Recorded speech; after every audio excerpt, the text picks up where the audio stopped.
This is where the fire originated. This is a liquefied petroleum gas storage and filling plant, but it's a dramatic one because the government, the regulator in charge of this industry, says the construction permit for this place, they applied 3 times and were denied 3 times, in March, in June, and in July of last year. But somehow it still continued to be here, operating in an area which is densely populated. These are homes all around here. And so when that explosion happened last night, there are people who were wounded and injured all around here because this should not be happening here in the first place. But that's just one aspect of it.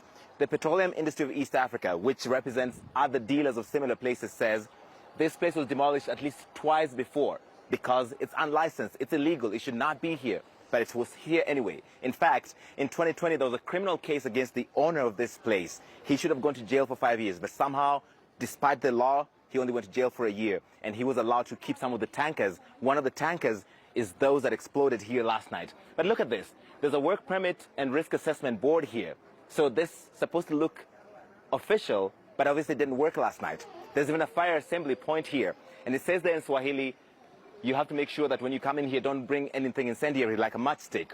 Make sure you leave your phone by the security there, and make sure you're wearing PPE. All the rules that were not followed, which led to this tragedy. So many people injured and at least 3 people dead. Listen to this one survivor. The fire caught up with me from almost 1 kilometer away as I was escaping. The flames from the explosion knocked me down and burnt me on my neck and back, as you can see. I decided to use my own means and take myself to the hospital at Mama Lucy, where I got first aid. They injected me to prevent tetanus and alleviate the pain.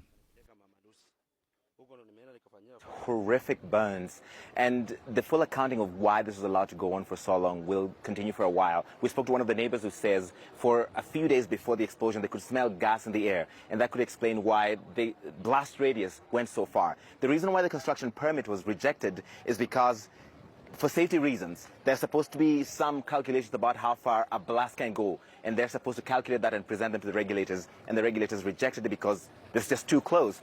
That's why, for instance, last night during the explosion, there's a car that came from here, flew several hundred yards away, and landed on the rooftop of a 6th-floor building on the other side. Parts of the car are strewn all around here. So when the full accounting is done, there will be a lot of answering for the regulators that allowed this to happen and for the administrators that didn't do anything to stop it and maybe save the lives that could have been saved here, Max. Okay, Larry, thank you so much for that extraordinary scene.